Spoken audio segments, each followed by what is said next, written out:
Textile ഷോപ്പില് അപ്പനും അമ്മയും കൊച്ചിനെയും കൊണ്ട് അവരെ തുണി മേടിക്കാൻ പോയി. 4 വയസ്സുള്ള ഒരു കൊച്ചു മകളാണ്. ഈ അപ്പനും അമ്മയും തുണി എടുക്കുമ്പോൾ ഈ കുഞ്ഞ് ഷോപ്പിലെല്ലാം ഓടിക്കളിക്കുമായിരുന്നു. അപ്പൊ അതിന്റെ റിസപ്ഷന്റെ ആ കൗണ്ടറിൽ നമ്മുടെ നാട്ടിലൊക്കെ ഈ ചേഞ്ച് ഇല്ലാതെ കൊടുക്കാനില്ലാതിരിക്കും മിഠായി വെച്ചേക്കും. അപ്പൊ 2 ബോട്ടിലിൽ മിഠായി വെച്ചിട്ടുണ്ടായിരുന്നു.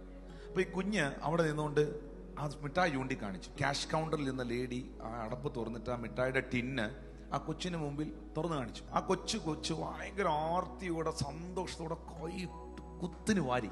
പക്ഷെ കുഞ്ഞു കൈയല്ലേ, 2 മിഠായിയെ കയറിയോളൂ. അതുകൊണ്ട് അവൾ ഓടി. ഒരു 5 മിനിറ്റിനകത്ത് കഴിച്ചിട്ട് പിന്നെയും തിരിച്ചു വന്നു. പിന്നെയും ചൂണ്ടി. പിന്നെ ആ ലേഡി, ആ സഹോദരി ആ മിഠായിയുടെ ടിന്ന് തുറന്നു കാണിച്ചു. അവൾ ഭയങ്കര സന്തോഷത്തോടെ അവളുടെ കൈയിട്ട് വാരി. 2 മിഠായിയെ പിന്നെയും കയറിയോളൂ. ആ കുട്ടി വീണ്ടും പോയി. അവളൊരു 20 മിനിറ്റ് കഴിഞ്ഞ് വീണ്ടും തിരിച്ച് കൗണ്ടറിന് മുമ്പിൽ വന്നപ്പോൾ ഇതെല്ലാം അവിടെ നിന്ന മാനേജർ ശ്രദ്ധിക്കുന്നുണ്ടായിരുന്നു. ആ മാനേജർക്ക് മനസ്സിലായി ഈ കുഞ്ഞിനെ ഈ മിഠായി ഇഷ്ടപ്പെട്ടെന്ന്. അയാൾ എന്ത് ചെയ്തെന്ന് വെച്ചാൽ ആ മനുഷ്യന്റെ കൈ, ആ വലിയ കൈ അതിനകത്തോട്ട് ഇട്ടിട്ട് കുത്തിന് വാരി.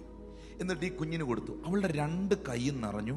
അവൾ പാവാട ഇങ്ങനെ പിടിച്ചു, പാവാടയും നിറഞ്ഞു. അനങ്ങാൻ മേലാത്ത പരുവത്തിന് അവളുടെ ഭാഷയിൽ 1 ടൺ മിഠായി ആയിട്ട് അവൾ പോവുകയാണ്.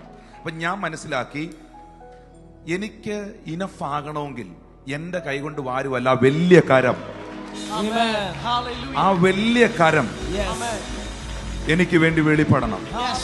എന്റെ കൈ കൊണ്ട് ഞാൻ എടുത്താൽ അത് ലിമിറ്റഡ് ആയി പോകും.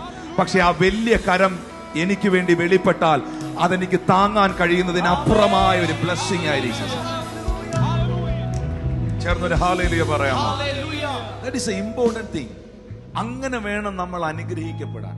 നമ്മള് നമ്മുടെ കഴിവുകൊണ്ട് പിടിച്ചെടുക്കുന്നതും നമ്മുടെ അധ്വാനം കൊണ്ട്, നമ്മുടെ മിടുക്ക് കൊണ്ട് നമ്മൾ നേടിയെടുക്കാൻ ശ്രമിക്കുന്നതും ഒരു കാര്യം ദൈവം നമുക്ക് നേടിത്തരുന്നതും തമ്മിൽ ഭയങ്കര വ്യത്യാസമുണ്ട്. ഞാൻ വീണ്ടും പറയുന്നു, നമ്മൾ നമ്മുടെ കൈ കൊണ്ട് വാരിയാൽ അത് കുറഞ്ഞു പോകും. പക്ഷെ ദൈവത്തിന്റെ കൈ നമുക്ക് വേണ്ടി വെളിപ്പെട്ടാൽ അത് കുറഞ്ഞു പോകത്തില്ല.